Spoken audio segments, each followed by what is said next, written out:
Hello friends, कैसे हैं आप सभी। स्वागत है आप सभी का आपके अपने यूट्यूब चैनल। आज है सेट नंबर 19। और हमें बहुत अच्छा लग रहा है कि आप सबको जो है ना वीडियो अच्छा लगता है और जो है वीडियो क्वेश्चन याद भी हो रहे हैं। तो जैसा कि पता है कि हम लोग इसमें जो है ना कुल 30 को सेट देखने वाले हैं। और उसके बाद हम लोग 2021 का करंट अफेयर्स को शुरू किया जाएगा। और ये 2021 का जो करंट अफेयर्स है वो पूरा जब तक दिसंबर में एग्जाम है बीपीएससी 67 का, तो वहां तक ये सेट चलेगा। इससे पहले हम लोग 18 को सेट कवर कर चुके हैं। देखते हैं इसका पहले हम लोग प्रीवियस सेट देख लेते हैं जो आपको प्रश्न में पूछा गया था। पिछले सेट में आप लोग कुछ प्रश्न भी दिए थे, इसका जवाब भी दिए थे। तो पहला क्वेश्चन है कि एक मोबाइल फोन चार्जर होता है वो किस प्रकार का होता है, तो वो एक स्टेप डाउन ट्रांसफार्मर होता है। तेल नदी की निम्न में से किसकी सहायक नदी है, तो यह गोदावरी की सहायक नदी है। बदलते पर्यावरण परिस्थितियों में जानवरों के निम्नलिखित समूह में कौन निरंतर शरीर का तापमान बनाए रखता है, तो यह पक्षी जो है वो अपने शरीर टेम्परेचर के अनुसार बदलते रहता है। सर्वप्रथम स्वराज शब्द का प्रयोग किसने किया था, तो यह किसके द्वारा किया गया था, दयानंद सरस्वती के द्वारा सबसे पहले किया गया था। आज का सेट 19 नंबर सेट है। पहला क्वेश्चन है उदयन ने गंगा एवं सोन नदी के संगम पर पाटलिपुत्र नगर की स्थापना की थी। इसकी जानकारी जो है निम्नलिखित में से कौन सी स्रोत से प्राप्त होता है, तो उदयन जो था वो हर्यक वंश का संस्थापक, हर्यक वंश का शासक था उदयन, जिसने पाटलिपुत्र नगर की स्थापना की थी। पाटलिपुत्र नगर बसाया था कहाँ पे, गंगा और सोन नदी के गंगा और सोन नदी के संगम पर। इसकी जानकारी जो मिलते हैं वो गार्गी संहिता, वायु पुराण और परिविशिष्ट पर्वन के तीनों बुक में मिलता है। तो ऑप्शन नंबर डी इसके अनुसार सही हो जाएगा।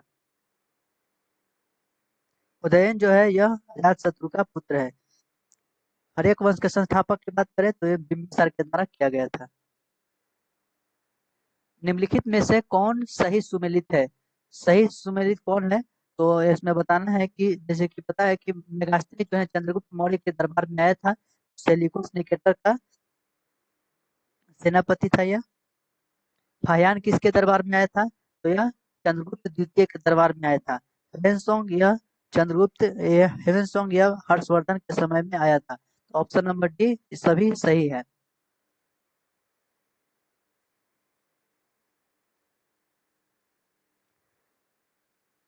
बंगाल में भक्ति आंदोलन के प्रवर्तक कौन थे, बंगाल में भक्ति आंदोलन के प्रवर्तक कौन थे, तो यह किसके द्वारा किया गया था। बंगाल में भक्ति आंदोलन के प्रवर्तक जो था वो चैतन्य था। चैतन्य के द्वारा इसका प्रवर्तक किया गया था। इसके अलावा दादू दयाल के नेतृत्व में यह निपख आंदोलन की शुरुआत की गई थी। इसके अलावा रैदास जो थे वो रामानंद के शिष्य थे।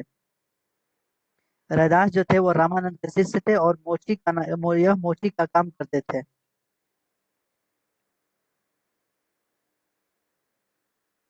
रैदास जो थे यह किसके थे, यह हो इसके थे, ये रामानंद के शिष्य थे।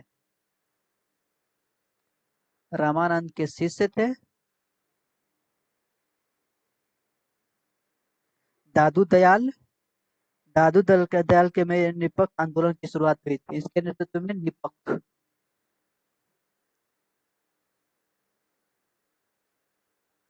निपख आंदोलन। और वीरभान के समय में क्या जो हुआ था, यह भक्ति आंदोलन के संत थे, जो पंजाब में इनका जन्म हुआ था। भक्ति आंदोलन के संत थे ये। भक्ति आंदोलन के प्रवर्तक थे चैतन्य और भक्ति आंदोलन के संत थे कौन, वीरभान। इनका जन्म पंजाब में हुआ था।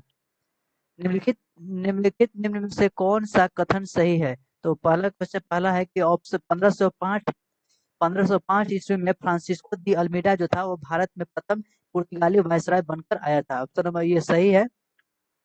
तो भारत का प्रथम पुर्तगाली वायसराय कौन था, फ्रांसिस्को द अल्मीडा था, जिसने ब्लू नीति पॉलिसी चलाई थी, ब्लू वाटर पॉलिसी चलाई थी। और इस तरह से ब्लू वाटर पॉलिसी के तहत पूरे समुद्र के ऊपर दक्षिण हिंद महासागर समुद्र के ऊपर पूरी तरह से कब्जा किया था। यह 1505 में आया था। और दूसरा है कि पुर्तगालियों ने अपनी पहली व्यापारिक कोठी कोचिन में स्थापित की थी। तो ये दोनों जो है ना सही है। पुर्तगाली जो है था वो 1503 में व्यापारिक कोठी कोचिन में बनाया था। इसके अलावा इसके बाद जो है ऑप्शन नंबर सी, ये दोनों सही है। इसके अलावा 1510 में जब यह गोवा को जीता तो अपनी राजधानी भी वहीं पे बनाया था। 1498 में पुर्तगाल आया था। कौन आया था 1498 में? Vasco D gamma. पुर्तगालियों का पहला वायसराय कौन था? भारत का पहला पुर्तगाली वायसराय कौन था? फ्रांसिस्को दे अल्मीडा। तो कौन सी नीति चलाया था? Blue water policy. 1510 में ये गोवा को जीता था। किस एक्ट के तहत बंगाल के गवर्नर जनरल को भारत का गवर्नर जनरल बना दिया गया है? भारत का गवर्नर जनरल, पहले इसे बंगाल के गवर्नर को गवर्नर जनरल कहा जाता था, फिर उसी को बाद में भारत का गवर्नर जनरल बना दिया गया था। यह 1833 के चार्टर एक्ट के तहत किया गया था। ऑप्शन नंबर डी, 1833 के चार्टर एक्ट के तहत किया गया। क्या चीज किया गया? बंगाल के गवर्नर को भारत का गवर्नर जनरल बनाया गया। पहले गवर्नर जनरल कहा गया था। इसके अलावा भारत के प्रथम गवर्नर जनरल कौन थे? Lord William Bentinck. Governor general Bharat के प्रथम लॉर्ड विलियम बेंटिंक। बेंटिंक। निम्न में से किसने हैदराबाद राज्य की स्थापना की थी? हैदराबाद राज्य की स्थापना करने का मतलब हुआ कि जब मुगलों की सत्ता जो कमजोर होने लगी थी, जब उसकी सत्ता कमजोर होने लगी तो कुछ ऐसे क्षेत्र थे जो खुद से मुगलों को खुद से अलग करने लगे थे, जिसमें से हैदराबाद हो गया, अवध हो गया और मुर्शिद कुली का यानी कर्नाटक, ये सब कुछ कुछ जो क्षेत्र थे वो खुद को अलग करने लगा। तो यहाँ पे प्रश्न में हैदराबाद के पूछ रहा है, तो हैदराबाद को चिनक्रीज खाल के द्वारा इसको स्थापना किया गया था। ऑप्शन नंबर सी, चिनक्रीज खाल के द्वारा। वही बंगाल अलग हुआ था तो यह बंगाल मुर्शिद कुली खान के द्वारा किया गया था। अलग अलग हुआ फिर इसके द्वारा स्थापना किया गया। सादतुल्ला खां यह कर्नाटक की स्थापना किया था, कर्नाटक। और सादत था यह अवध की स्थापना किया था। तो कहने का मतलब ये हुआ कि ये जो क्षेत्र थे हैदराबाद, कर्नाटक, अवध, बंगाल, यह जो है ना यह खुद को बंगाल से खुद को मुगलों से अलग करने लगे थे और अपना सत्ता खुद चलाने लगे। मंगलौर की संधि कब हुई थी? तो मंगलौर की संधि हुई थी, मंगलौर की संधि में ही हैदर अली की मृत्यु हुई थी आंग्ल मैसूर युद्ध, द्वितीय आंग्ल मैसूर युद्ध के दौरान। द्वितीय आंग्ल मैसूर युद्ध हुआ था 1784 में। इसमें टीपू सुल्तान और अंग्रेजों के बीच यह संधि हुआ था, क्योंकि 1782 में जो है 1782 में हैदर अली की मृत्यु होता है और 1782 में ही टीपू सुल्तान जो है अगला मैसूर का शासक बनता है। और उसके बाद ही द्वितीय आंग्ल मैसूर युद्ध होता है, जिसमें टीपू सुल्तान और अंग्रेजों के बीच इसमें युद्ध होता है।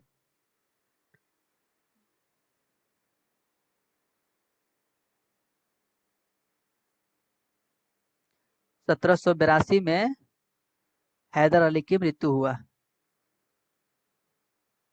हैदर अली। अस्थाई बंदोबस्त व्यवस्था के संबंध में निम्न में से कौन सा कथन सही है? तो ये कौन सा कथन सही है? तो पहला है, अस्थाई बंदोबस्त व्यवस्था को लॉर्ड कार्नवालिस द्वारा 1793 में शुरू किया गया था। 1793 में अस्थाई बंदोबस्त शुरू किया गया था, किसके द्वारा? लॉर्ड कार्नवालिस के द्वारा। इसमें जमींदारों को भूस्वामी इसमें बना दिया गया था। दूसरा क्या है कि जमींदारों को इस व्यवस्था में भूस्वामी बना दिया गया था। तो इस तरह से ऑप्शन नंबर सी दोनों सही है। जमींदारों इसमें पूरी तरह से जमींदारों के ऊपर जो है ना ये किसानों का जो खेत था वो दे दिया गया था और इसमें लगान वसूला गया था 10 10 बटा 10/11 भाग जो है दिया जाता था, खुद लेता था लॉर्ड कार्नवालिस यानी कि अंग्रेजों को, और 1/11 लेता था यह जमींदार खुद लेता था। इसमें किसानों को कुछ नहीं दिया मिलता था और यह जबरदस्ती से फिर टैक्स वसूला जाता था। इस स्थायी बंदोबस्त को सूर्यास्त कानून भी कहा गया था। स्थायी बंदोबस्त को सूर्यास्त कानून भी कहा गया था, क्योंकि इसमें एक निश्चित समय दिया गया था जमींदारों को कि इतने समय के अंदर आपको टैक्स जो है लौटाना होगा। अगर नहीं लौटाने के ऊपर क्या होता था कि जमींदारी जब्त कर ली जाती थी। कांग्रेस के कराची अधिवेशन 1931 की अध्यक्षता निम्न में से किसने की थी? कांग्रेस के कराची अधिवेशन 1931 में की अध्यक्षता यह किसके द्वारा किया गया था? तो इसके द्वारा ये सरदार पटेल के इसके द्वारा अध्यक्षता किया गया था। यह पहली बार इसी में मौलिक अधिकार की मांग की गई थी। कौन से अधिवेशन में? मौलिक अधिकार। बाकी आप समझ लेंगे। कौन से अधिवेशन में हुआ था? तो कराची अधिवेशन 1931 में। इसी में इसके अलावा इसमें गांधी इरविन समझौता हुआ, इसे दिल्ली समझौता के नाम से भी जाना जाता है। निम्न में से कौन सा कथन सही नहीं है? इसमें सही नहीं आपको बताना है। तो पहला है, साइमन कमीशन की सिफारिश पर विचार करने के लिए नवंबर 1930 में प्रथम गोलमेज सम्मेलन आयोजित किया गया था। तो साइमन कमीशन पर विचार करने के लिए नवंबर 1930 में प्रथम गोलमेज सम्मेलन हुआ था। इसका आयोजन लंदन में किया गया था। इसका आयोजन जो था वो लंदन में सेंट जेम्स पैलेस में किया गया था। इसमें जो क्या हुआ था कि इसमें कांग्रेस का कोई भी इसमें भाग नहीं लिया था। दूसरा है कि इस सम्मेलन में गांधी जी ने कांग्रेस के एकमात्र प्रतिनिधि के रूप में हिस्सा लिए थे। तो यह जो है ना ऑप्शन ये गलत है, दो दो नंबर गलत है, क्योंकि गांधी जी सिर्फ द्वितीय कांग्रेस गांधी जी इसमें भाग नहीं लिए थे। द्वितीय सम्मेलन में गांधी जी के द्वारा भाग लिया गया था। में सम्मेलन में जो 7 दिसंबर, ये इस तरह से देखें तो ऑप्शन नंबर 1 सही है।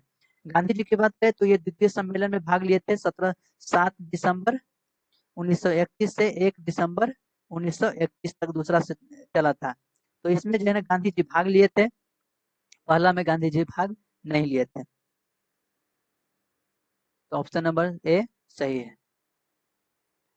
किस केस में अरविंद घोष पर मुकदमा चलाया गया था? तो अरविंद घोष के ऊपर मुकदमा कब चलाया गया था, कौन से केस में? तो यह मुकदमा चलाया गया था अलीपुर षड्यंत्र में।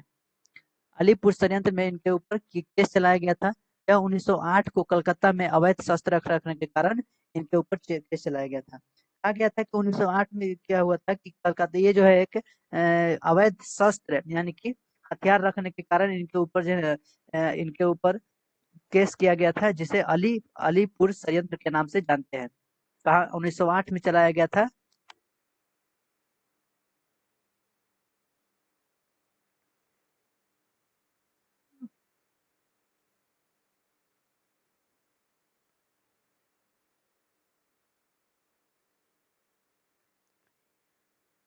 सॉरी,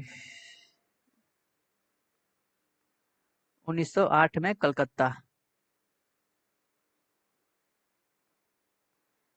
ईस्ट इंडिया एसोसिएशन के संस्थापक निम्न में से कौन थे?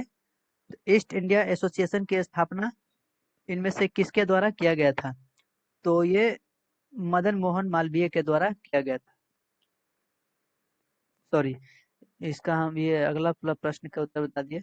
ईस्ट इंडिया एसोसिएशन की स्थापना यह दादा भाई नौरोजी के द्वारा किया गया था 1866 में।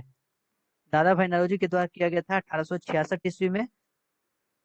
यह लंदन में किया गया था ये राजनीतिक प्रचार के लिए। राजनीतिक प्रचार और भारतीयों की समस्या को मांगो भारतीयों की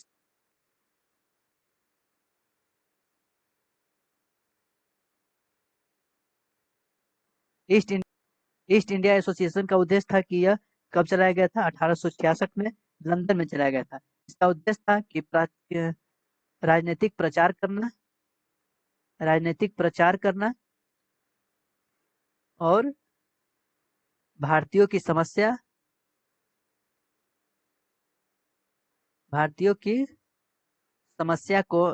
और मांगों से ब्रिटेन को पूरी तरह से अवगत कराना है कि इस क्योंकि ताकि उनको पता चले कि जो है किस लिए ईस्ट इंडिया एसोसिएशन की स्थापना किया गया है। अभ्युदय एवं हिंदुस्तान पत्रिकाओं के संपादक संपादक निम्न में से कौन थे? तो यह मदन मोहन मालवीय के द्वारा इसका संपादन किया गया था। इन्हें महामना महामना की उपाधि दिया गया था। 1915 में इन्होंने हिंदू महासभा की भी स्थापना की थी। हिंदू महासभा की स्थापना किया था 1915 में।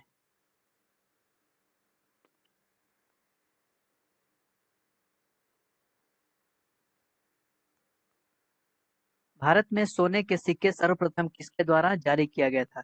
सोने का सिक्का सबसे पहले कौन जारी किया था? तो यह हिंद यूनानी के द्वारा किया गया था।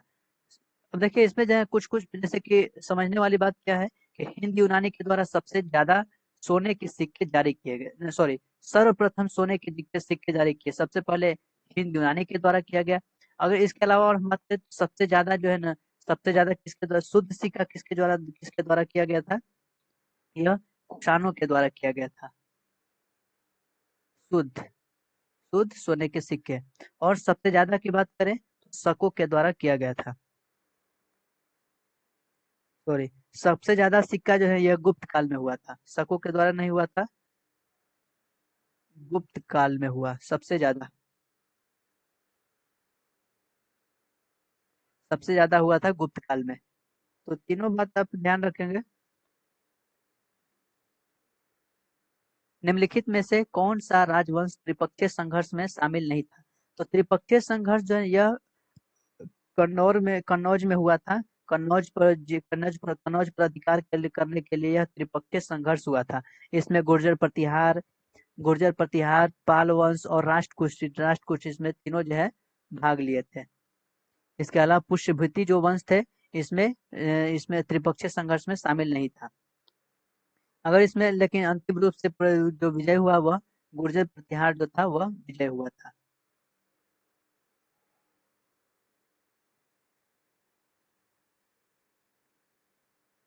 अंतरिम सरकार में वित्त मंत्री किसे बनाया गया था? अंतरिम सरकार में वित्त मंत्री किसे बनाया गया था? तो यह लियाकत अली को वित्त मंत्री बनाया गया था। मुस्लिम लीग के थे यह लियाकत अली, जिनको वित्त मंत्री बनाया गया था। लेकिन 1947 के बाद 94 जब 1947 में के बाद जब भारत आजाद हुआ तो पाकिस्तान एक अलग देश की मांग मांग करने लगा। उसके बाद जो ये लियाकत अली जो थे वो पाकिस्तान चले गए। फिर उसके बाद क्या हुआ कि स्वतंत्र भारत के जो थे वो आर के शनमुगम सेठी को वित्त मंत्री बनाया गया था। आर के सेठी आप याद रखिए, आर के शनमुगम सेठी है, इनको वित्त मंत्री बनाया गया था स्वतंत्र भारत में 1947 के बाद।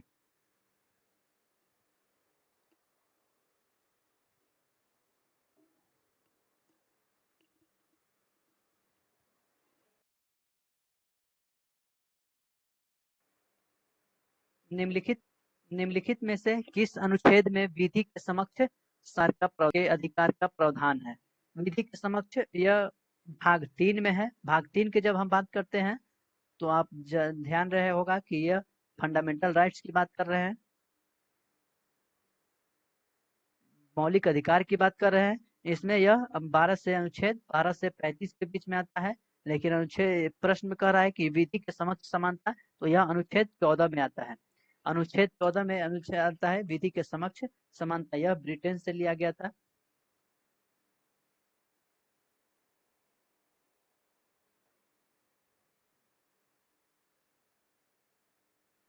किस संविधान संशोधन द्वारा लोकसभा एवं विधानसभा के कार्यकाल को 5 वर्ष से बढ़ाकर 6 वर्ष कर दिया गया था? तो कौन सा संविधान संशोधन था? तो 42वां संविधान संशोधन 1976। 42वां संविधान संशोधन 1976 को यह किया गया था कि लोकसभा एवं विधानसभा की कार्यकाल जो था वो 6 वर्ष से 5 वर्ष कर दिया गया, 6 वर्ष से 5 वर्ष कर दिया गया था। इसे मिनी कॉन्स्टिट्यूशन भी कहा जाता है, याद रखेंगे, मिनी कॉन्स्टिट्यूशन। मिनी कॉन्स्टिट्यूशन भी याद रखेंगे कि इसे 42वां संविधान संशोधन को मिनी कॉन्स्टिट्यूशन कहा जाता है, क्योंकि इस संशोधन के तहत बहुत चीज को बदला गया था। इसके अलावा पुनः इसको 44वां संविधान संशोधन के द्वारा 1977 जब ये मोरारजी देसाई की सरकार आई तो इन्होंने पुनः इसे 6 वर्ष से 5 वर्ष कर दिया, 6 से 5 वर्ष कर दिया गया। आप ध्यान रखेंगे, इस देखिए 1976 की जब हम बात करते हैं तो इस वक्त भारत के प्रधानमंत्री जो थे वो इंदिरा गांधी थे। पता भी होगा कि 1975 में आपातकालीन लगा था, उसी के बाद से 42वां संविधान में बहुत सारे बदलाव किए गए जिसे मिनी कॉन्स्टिट्यूशन के नाम से जाना जाता है। पुनः जब पहली बार गैर गैर कांग्रेसी सरकार बनी, मोरारजी देसाई की सरकार बनी, 44वें संविधान संशोधन के द्वारा 1977 में इसे पुनः 6 वर्ष से 5 वर्ष लोकसभा और विधानसभा के कार्यकाल को कर दिया गया। तो आप ध्यान रखेंगे। भारत के उपराष्ट्रपति का निर्वाचन एक निर्वाचक मंडल द्वारा होता है। वो कौन होता है निर्वाचक मंडल? निर्वाचक मंडल कौन होता है? यह उपराष्ट्रपति की बात कर रहा है। उपराष्ट्रपति और राष्ट्रपति की दोनों का जो निर्वाचक होता है वो एक ही, दोनों का निर्वाचक एक ही जैसा होता है, दोनों का तरीका एक ही होता है। तो इसमें निर्वाचक मंडल में वो होते हैं जो संसद के दोनों सदनों के निर्वाचित और मनोनीत सदस्य भाग लेते हैं। सिर्फ इसमें थोड़ा सा डिफरेंस रहेगा, जैसे कि जब राष्ट्रपति की हम बात करते हैं, जब हम राष्ट्रपति की बात करते हैं तो जो मनोनीत सदस्य होता है उनको वोट नहीं देना रहता है। वही जब हम उपराष्ट्रपति की बात करते हैं तो इसमें मनोनीत सदस्य जो होता है उनको भी देना रहता है। जैसे कि अगर हम संसद की लोकसभा की बात करें तो लोकसभा में 2 सदस्य मनोनीत किया जाता है। वही राज्यसभा की बात करें तो राज्यसभा में 12 सदस्य मनोनीत किया जाता है। ये निर्वाचन ऑप्शन नंबर कौन में है ये? देखिए, पहला है कि संसद के दोनों सदनों के निर्वाचित सदस्य तथा राज्य विधानमंडल, ये तो नहीं होगा। संसद के दोनों सदनों के सदस्य तथा राज्य विधानमंडल, ये भी नहीं होगा। संसद के दोनों सदनों के केवल निर्वाचित सदस्यों से मिलकर बनता है, तो ऑप्शन नंबर सी जो है वह सही होगा। संसद के दोनों सदनों के केवल निर्वाचित सदस्यों से मिलकर यह बनता है। इसमें विधानमंडल भाग नहीं लेता है, ध्यान रखेंगे। इसमें विधानमंडल भाग नहीं लेता है।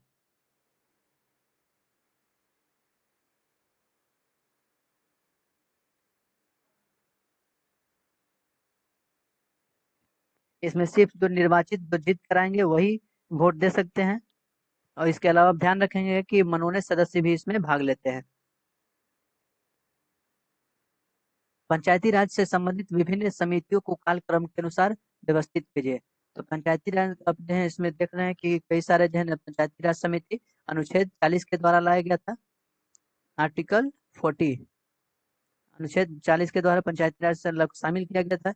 इसमें अशोक मेहता समिति, थंगुन समिति, जीवी के राव समिति और एल एम सिंघवी समिति थी। देखिए, सबसे पहले जो थे वो बलवंत राय मेहता समिति की सिफारिश पर किया गया था, जो 1957 में था।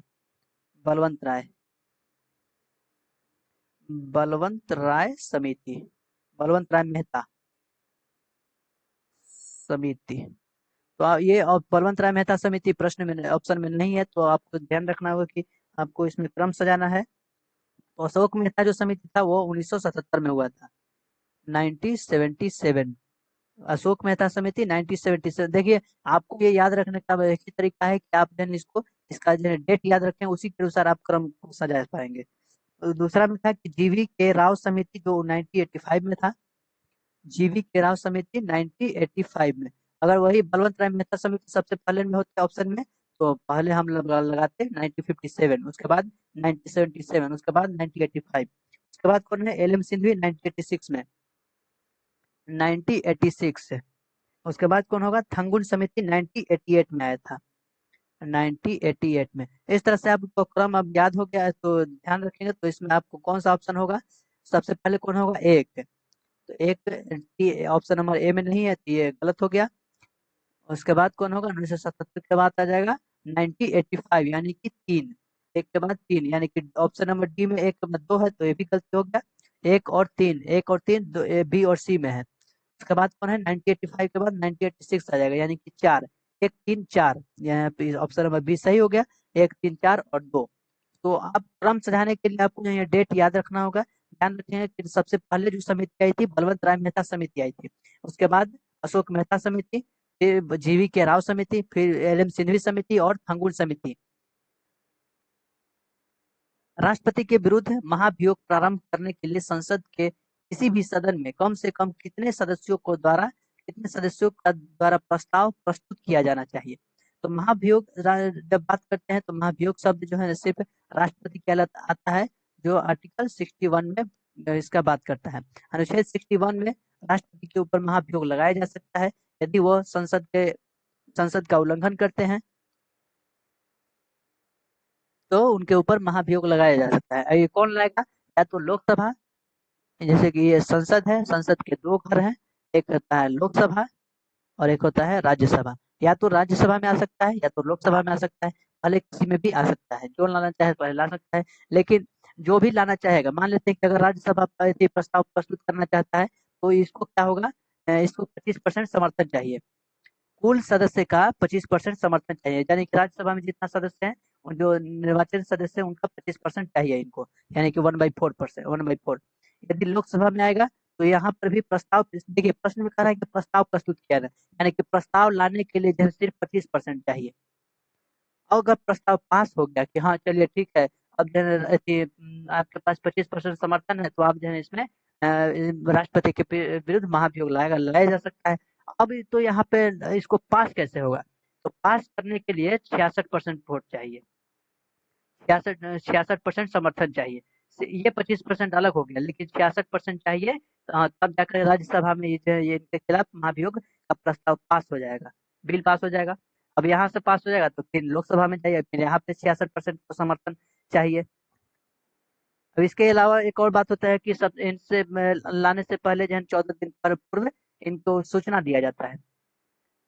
तो option number D, I hope आपको समझ में आ गया होगा किस तरह से महाभियोग का प्रक्रिया है। कुल सदस्यों के 25% का समर्थन होना चाहिए, सिर्फ किस लिए? प्रस्ताव प्रस्तुत करने के लिए, या लोकसभा में या राज्यसभा में। भारत की संचित निधि से राज्यों को सहायता अनुदान किसकी सिफारिश पर दिया जाता है? भारत की संचित जो निधि होता है, जो राज्य कोषागार होता है, उसको अगर उससे अगर राज्य किसी राज्य को सहायता अनुदान देना है, तो वो उसके लिए वो किसकी सिफारिश लेगा? तो उसके लिए सिफारिश वह किससे लेगा? वित्त होगा। कौन करेगा सिफारिश? वित्त आयोग। वित्त आयोग इसके ऊपर जो है समर्थन करेगा, वित्त आयोग जो है इसके ऊपर सिफारिश करेगा, और यह अनुच्छेद 280 में वर्णित है। आर्टिकल 280 में वर्णित है। 280 में यह बात कहा गया है, यह जो होता है, यह एक अर्ध न्यायिक के रूप में कार्य करता है। कौन? वित्त आयोग। वित्त आयोग जो होता है एक अर्ध न्यायिक के रूप में कार्य करता है। इसका जो गठन करता है वह राष्ट्रपति के द्वारा किया जाता है। राष्ट्रपति के द्वारा इसका गठन किया जाता है। यह 5 वर्ष के लिए, इसकी अवधि जो होता है वो 5 वर्ष। किसके? राष्ट्रपति की नहीं, वित्त आयोग की। आप ध्यान रखें, समझने की कोशिश करिएगा। संचित निधि यानी कि कोषागार होता है जहाँ पे भारत सरकार का पैसा रखा जाता है। गिद्ध संरक्षण परियोजना किस वर्ष प्रारंभ किया गया था? गिद्ध संरक्षण अधिनियम जो लाया गया था, परियोजना जो लाया गया था, वह कब लाया गया था? 2006 में। 2006 में यह लाया गया था। डेको डेको डेक्लोफेंस नाम का एक दवा होता है। डेक्लोफेंस नाम का एक दवा होता है। डेक्लोफेंस नाम का एक दवा होता है। यह दवा जो होता है, यह दुधारू पशुओं को दिया जाता है। लेकिन कई इस दवा की वजह से गिद्धों की जो है काफी ज्यादा में मौत होने लगी थी। इसी को संरक्षण करने के लिए एक गिद्ध परियोजना लाया गया था, गिद्ध संरक्षण परियोजना लाया गया था 2006 में। निम्न में से कौन प्राथमिक उपभोक्ता नहीं है? प्राथमिक उपभोक्ता किसको कहते हैं, पहले ये जानना होगा। प्राथमिक उपभोक्ता यानी कि वैसे जो पेड़ पौधे घास के ऊपर जो निर्भर रहता है, जो डिपेंड करते हैं, वो उससे प्राथमिक उपभोक्ता करते हैं। जैसे कि सांप हो गया, कीड़े मकोड़े हो गए, ये सब जो होता है वो गाय हो गया, भैंस हो गया, बकरी हो गई, ये सब जो होता है क्या होता है, ये सब प्राथमिक उपभोक्ता कहलाते हैं। लेकिन इसमें कह रहा है कि कौन प्राथमिक उपभोक्ता नहीं है, तो यह मोर नहीं है। मोर प्राथमिक उपभोक्ता में नहीं आता है। अब कहिएगा कि यह मोर कैसे नहीं होगा, ये भी तो घास के ऊपर डिपेंड, यही तो घास के ऊपर रहता है। तो घास के ऊपर रहना और एक निर्भर करना दोनों अलग बात है, दोनों से अलग सी बात है। द्वितीय उपभोक्ता में आता है। द्वितीय उपभोक्ता इसे उससे कहते हैं जो यह जो है ना प्राथमिक उपभोक्ता को खाता है, खाकर जीवित रहता है। तो जीवित रहने निर्भर रहने का मतलब यहाँ पे ये हुआ कि जीवित रहता है। इसके ऊपर जीवित रहता है, तो कीड़े मकोड़ों के ऊपर रहता है। तो मोर किसे खाता है? कीड़े मकोड़ों को खाता है। कीड़ा मकोड़ा कहाँ पे रहता है? तो पेड़ पे रहता है, जहाँ हरियाली रहती है वहां पे रहता है। तो ये हो गया द्वितीयक उपभोक्ता। मोर क्या होगा? द्वितीयक उपभोक्ता हो गया। अब मोर को कौन खाएगा? मोर को जो खाएगा वो कहलाता है तृतीयक उपभोक्ता। और जो इन सबको खा जाएगा वो कहलाता है जैविक अपघटक। जैसे कि सांप हो गया, सांप को कौन खाएगा? सांप को चील खा जाता है। तो चील कौन सा कहलाएगा? द्वितीयक उपभोक्ता हो गया। सांप रहता है धरती पर, तो ये होता है प्राथमिक उपभोक्ता।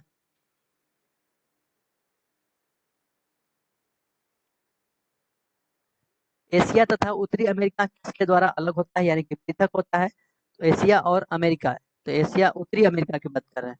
तो एशिया और अमेरिका जो होता है यह एटलस में भी हम बता चुके थे कि यह बेरिंग जल संधि के द्वारा अलग होता है। एशिया और नॉर्थ अमेरिका जो होता है यह बेरिंग जल संधि के द्वारा अलग होता है। इसके अलावा यह बेरिंग सागर और चुकी सागर को जोड़ता है।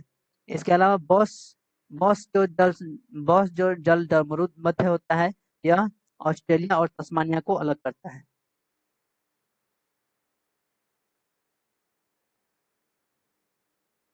ऑस्ट्रेलिया। इस तरह से हम लोगों ने 25 क्वेश्चन को डिस्कस किया। हमें उम्मीद है कि आपको समझ में आ रहा होगा। आज का क्वेश्चन है पहला कि पश्चिमी घाट के निम्नलिखित पहाड़ियों का उत्तर से दक्षिण क्रम क्या है। दूसरा है कि निम्नलिखित में से किस संविधान संशोधन द्वारा लोकसभा की सीटों की संख्या जो है 525 से बढ़ाकर 545 किया गया है। कांग्रेस के किस अधिवेशन में पहली बार राष्ट्रगान गाया गया था, उसके अध्यक्ष कौन थे। निम्नलिखित में से कौन सा एक पंचशील का सिद्धांत नहीं था।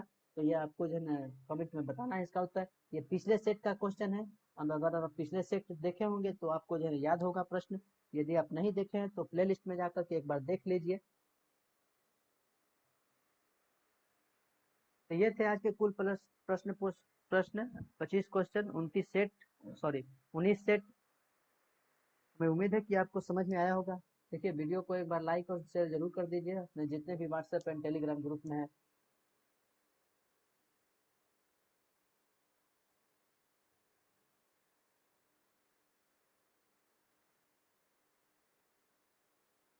ताकि और भी लोग इससे जुड़ सके और भी जिन लोगों को तैयारी बेहतर हो सके। ये कुल सेट जो है 30 सेट चलेगा और उसके बाद हम लोग 2021 का करंट अफेयर्स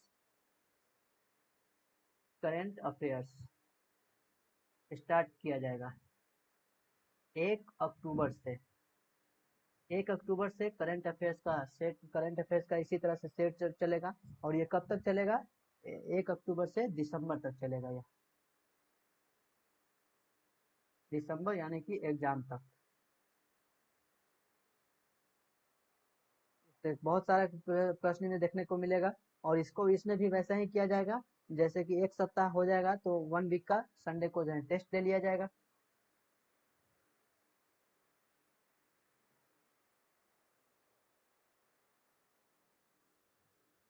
तो इसके साथ ही इसके अलावा बड़ों का आदर करिए, छोटे को प्यार करिए और अपना व्यक्तित्व इस तरह से बनाएं ताकि महिलाएं आपके साथ सुरक्षित महसूस करें। मिलेंगे हम लोग नेक्स्ट वीडियो में, तब तक के लिए जय हिंद।